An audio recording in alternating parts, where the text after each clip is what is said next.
Assalamu alaikum wa rahmatullahi wa barakatuh, everyone. Good morning, especially to our tourism instructor, Ma'am Baby Ann. And today I am going to continue to discuss my report that is all about regional organizations. So some countries and regions feel that it is important to band together to strengthen their respective tourism programs.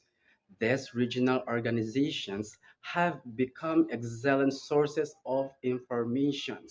In a very simple terms, regional organizations are formed when some countries or place decide to work together to improve their tourism. Upang mas lalong maunawaan natin kung ano ang regional organizations, sa simpleng salita, ang regional organizations nabubuo kapag ang ilang mga bansa o lugar ay nagpapasyang magtulungan upang mas lalong mapabuti ang kanilang turismo sa pamamagitan ng pagtutulungan ng bawat country na yon, no? Mas napapalakas nila ang kanilang mga programa sa turismo, sa larangan ng turismo at nakapagbabahagi ng mga mahalagang impormasyon. So dahil sa mga mahalagang impormasyon, mas lalong nagkakaroon ng interest ang mga turismo o yung mga turista, yung mga traveler na pumunta doon mismo sa bansa o lugar na kanilang pupuntahan.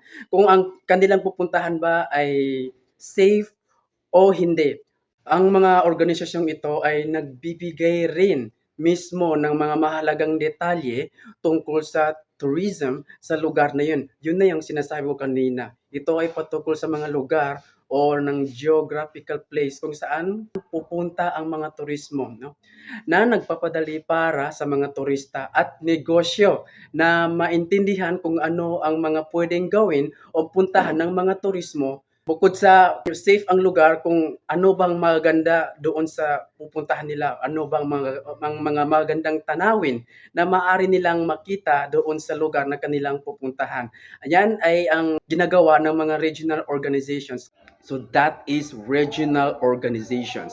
So regional organizations in the context of tourism refer to groups of countries or regions that collaborate to strengthen tourism across the borders, across the countries. And a good example of regional organization is the Association of Southeast Asian Nations, or what we know as ASEAN. So that ASEAN were member countries, including the Philippines, work together to promote tourism in the Southeast Asian region.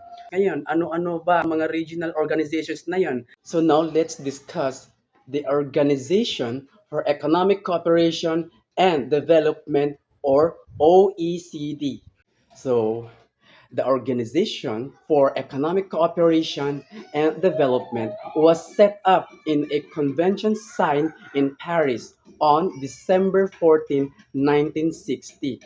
It provides that the OECD shall promote policies designed to achieve the highest sustainable economic growth and employment and the rising standard of living in the members of countries, while maintaining financial stability and contributing to the development of the world economy. So, like the Organization for Economic Cooperation and Development, its whole thing is to help countries to get their best economic growth, like more jobs and better standards of living while staying being stable financially.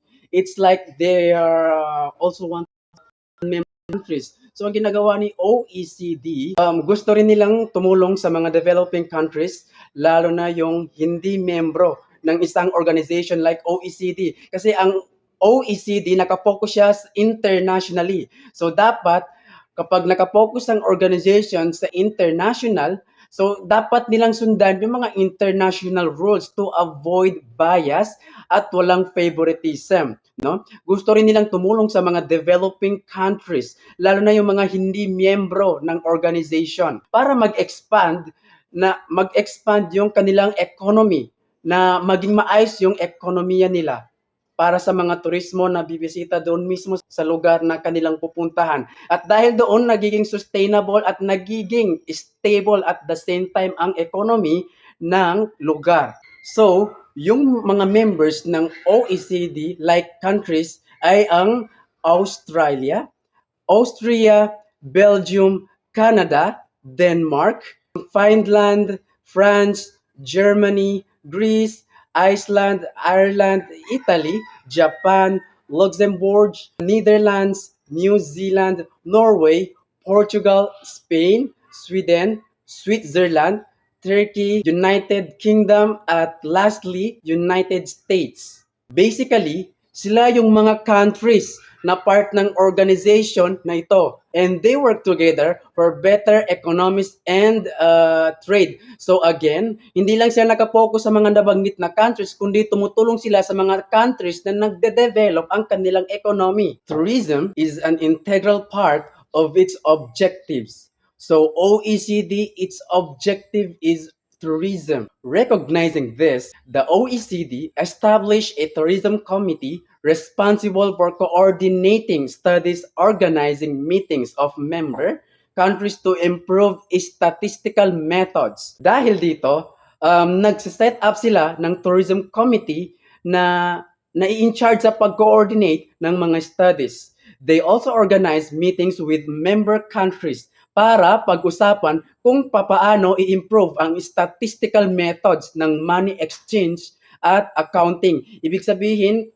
pinag-aaralan nila yung statistical methods, kung ano ba yung mga techniques or mga tricks para doon sa pag-exchange ng money. In additional, they check the policies ng bawat member country and see kung ano yung impact nito sa tourism, kung anong impact nito sa tourism. Basically, they want to make sure na tourism is growing and working well for everyone. So, ang kanilang layunin upang mapabuti ang ekonomiya ng turismo para sa kabutihan ng lahat. Tinutukoy dito yung mga turismo, yung mga turista. So, that is Organization for Economic Cooperation and Development. So let's proceed in the second organization, the Pacific Asia Travel Association, or PATA, or sometimes called PATA. This was organized in Hawaii in 1951. So it is composed of more than 1,000 organizations,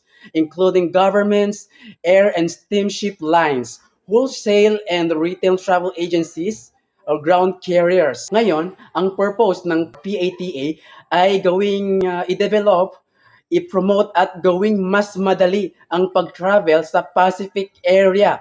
Ang pinag-usapan natin dito, Pacific area, no? Kasama dito ang Pakistan, United States at Canada. Pacific Asia Travel Association was an early leader in recognizing the need for an environmental ethic among those involved in the tourism industry. So ganito yan. So naging specialty ng Pacific Asia Travel Association ay innovation at conservation. No? Yan ang focus nila. Early on pa lang, na-recognize na nila ang kailangan para sa isang environmental ethics sa tourism industry. No? Sila yung nag-i-initiate ng PATA Code for Environmental Tourism, which means dapat yung tourism natin ay responsable sa lahat. No? Responsable sa economy, responsable sa sustainable para sa future ng lugar na kung saan pupuntahan mismo ng mga turista.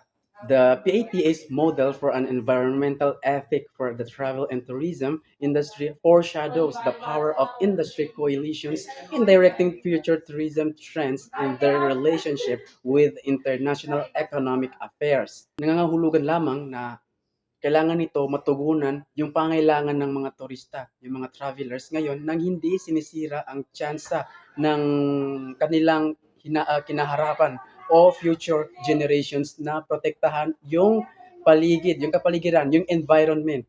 So yun ang isang pangunahing modelo ng PATA para sa environmental ethic. Tandaan natin ang pangunahing model o modelo ng PATA para sa environmental ethic. No? Sa travel and tourism industry, nagpapakita ng power ng industry coalitions na kung saan sineshape na kung nagpapakita ito sa future ng mga turismo.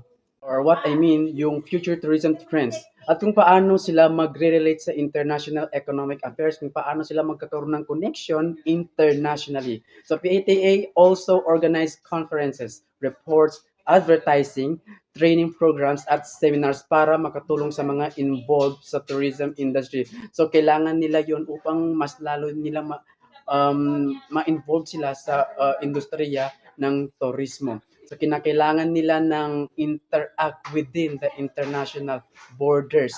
Yeah, so yan ang ginamin dito sa PATA. So the following is a list of some PATA's publication. So ito yung gawa ng PATA. First, we have Pacific Travel News.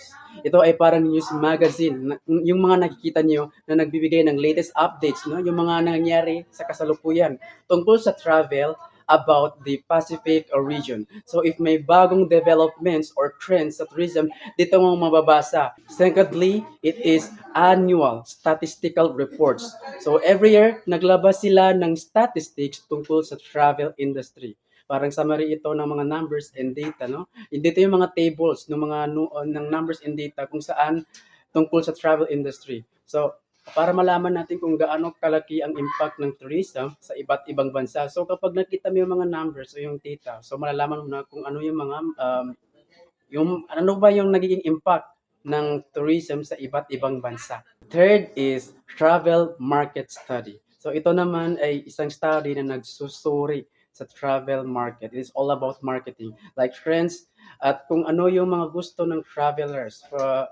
It helps tourism businesses understand kung paano mag-i-improve, no? Paano mag-i-improve yung tourism doon mismo sa lugar na iyon. Number four, Meeting Pacific. So ito naman ay isang facility guide. Itong si Meeting Pacific, isa itong facilitator. Siya yung guider, facilities guide per country, especially for meetings and events sa Pacific region. So kung naghahanap ka ng lugar para sa conference or meetings, dito mo makikita yung mga options. Dito mo makikita yung mga options kung ano yung hahanapin mo, kung ano yung dapat mong gawin. Number five, PATA Trade Manual.